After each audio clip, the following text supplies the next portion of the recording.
All right, today I am doing my post-Endgame Marvel movie ranking. I'm going to rank all the movies that have come out post-Endgame, since, I think we're at the end of a phase now with Thunderbolts. And, I'm just going to tell my thoughts on all of these movies. You can already see the ranking. Should be pretty interesting. All right, so starting off, we're going to go from worst to best. Starting off with Thor: Love and Thunder. Not good, man. It really didn't even... It was just bad on the character, I feel like. They had Christian Bale as Gore the God Butcher, and I feel like having him in this movie was kind of like a waste on his talent, although he was still pretty good. The vibe of it didn't really fit Thor, I felt like. And it almost ruined his character, I feel. So, for that, Thor: Love and Thunder, I'm putting that at the bottom of the list. All right, Quantumania, I mean, we can honestly tell why this is that low. It sets up a shit ton of stuff that is never going to happen. It's never going to happen. Council of Kangs, all that stuff. Like, the war, Kang War, I mean, all of that is not happening anymore. They also reduced Kang to, like, nothing. They nerfed Bro so bad. They kind of butchered MODOK.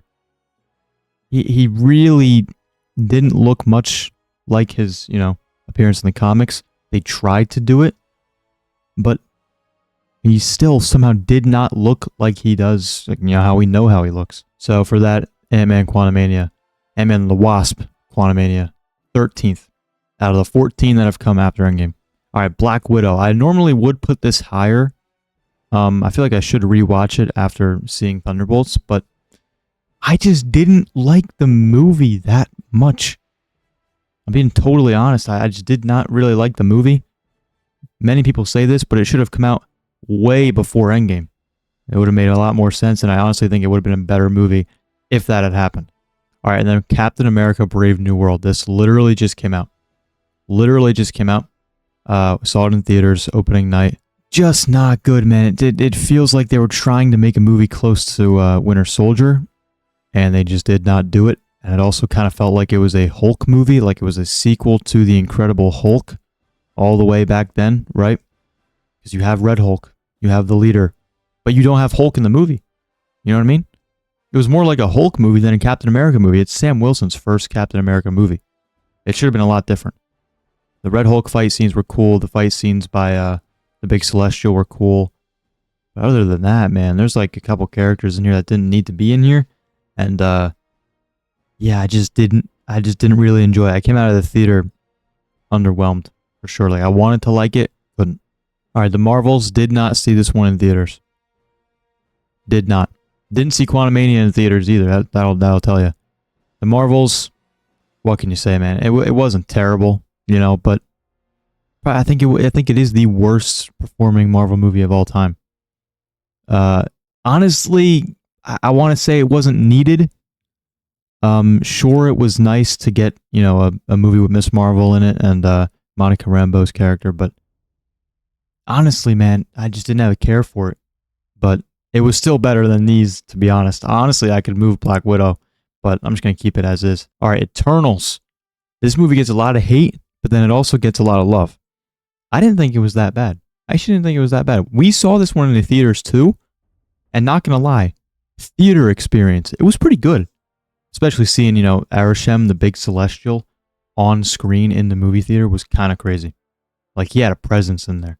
The story was actually, it was decent. But then again, I just don't think people really cared about these characters. That's why it did so poorly, and that's why most people don't like it. And then again, comparing it to the other movies, in my opinion, I just don't think it matches the rest. All right, now Doctor Strange in the Multiverse of Madness. This movie was hyped up insanely, bro, because we were like, oh man, multiverse, we're going to see all these freaking crazy characters and stuff. Dude, honestly, bro, it was also underwhelming. It was also underwhelming. I want to say something crazy here, but I don't know how well it's going to go down. I feel like Sam Raimi was amazing in the Spider-Man movies, obviously, right? But bro, I feel like his style was kind of outdated or not really fitting for a Doctor Strange movie. There were some scenes where I was like, that's an interesting, choice of cinematography, but the movie itself wasn't really multiverse if you think about it. It really only the only universes that you see are the one with the Illuminati, which, you know, those were some cool cameos that got offed in like 10 seconds. And then the other one where he sees the alternate Strange. I might be forgetting some. But it really wasn't that much of a multiversal movie. When I think of multiversal movie, I'm thinking like a billion versions of Doctor Strange fighting each other. That's what I think of. Essentially what the Kang thing was going to be. But yeah, I mean, like, and then Wanda's a villain and stuff, and you know, still unanswered where she is. Who knows, man? I think it was kind of mid, so I have it at 8. All right, Black Panther: Wakanda Forever, the sequel to Black Panther. Amazing tribute to Chadwick Boseman, of course. But the movie itself, honestly, it could have been a little better. There was some wonky CGI in there as well, at times. It could have been better, but it wasn't bad. It wasn't bad. I thought it was good. Namor was, or Namor, however you pronounce it, he was really good. I liked him. I'm actually very excited to see him in Doomsday. I'm surprised he's in Doomsday. But now that I know, that's going to be really cool. He's in the same movie as Sue Storm, so that'll be interesting. I actually can't wait for that. Yeah, Shuri as Black Panther, pretty good. Pretty good. The ending with their son saying his name is T'Challa kind of feels like it's setting up, you know, him being aged up to be the next Black Panther named T'Challa. But I think, to be honest, I think they're just going to do away with that and introduce a multiversal Black Panther instead. We'll see. But the movie itself, it was all right. It was all right.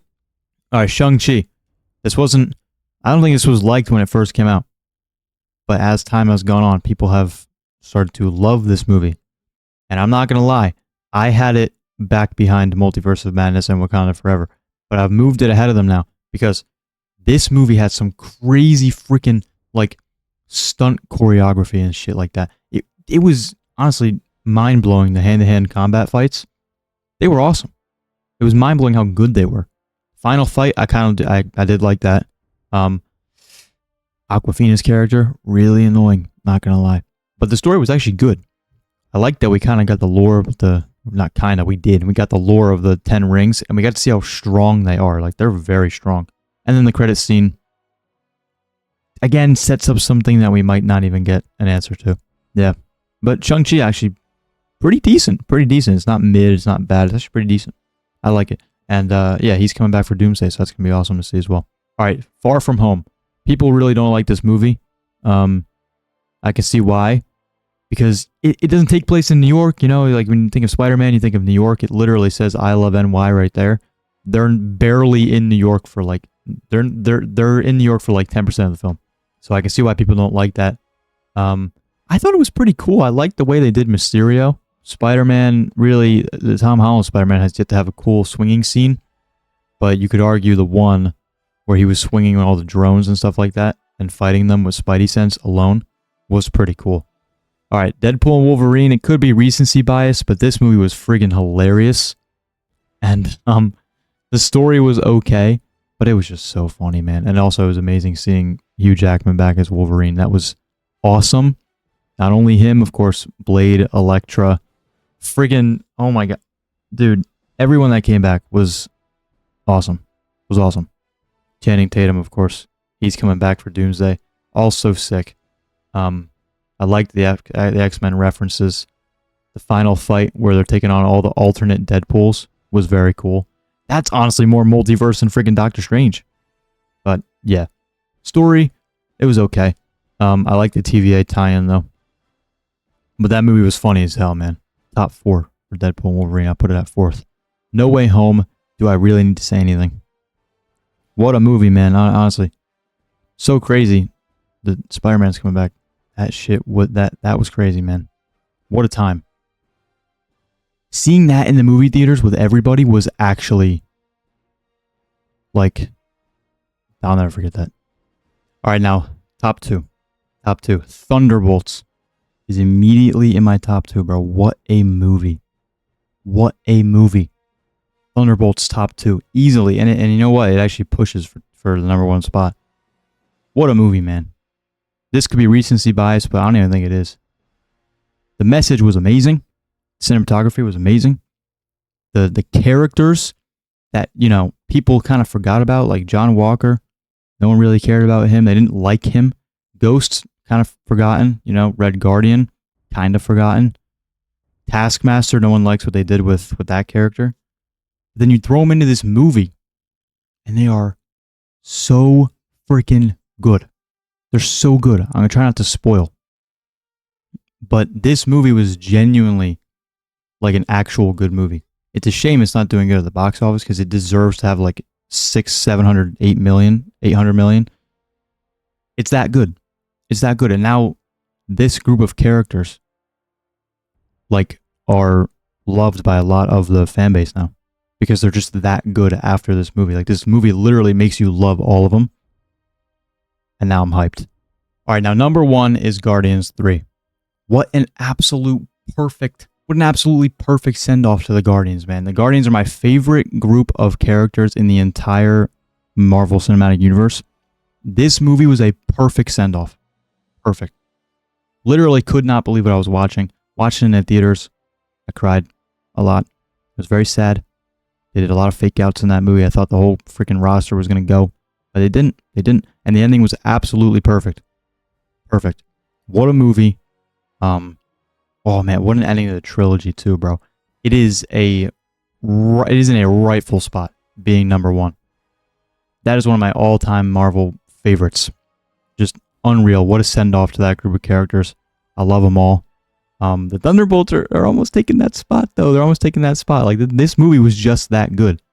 But Guardians, man. Guardians got the edge because those characters meant more to me. For that, Guardians is number 1. And there is my post-Endgame ranking. There's my official post-Endgame ranking. We got Fantastic Four next. Cannot wait because that has Galactus. It's going to have Franklin Richards. It's going to tie into Doomsday. And I can't wait for that. But yeah, my post-Endgame ranking. There you go. All 14 movies. I think it's pretty solid. Let me know what you guys think. There you go.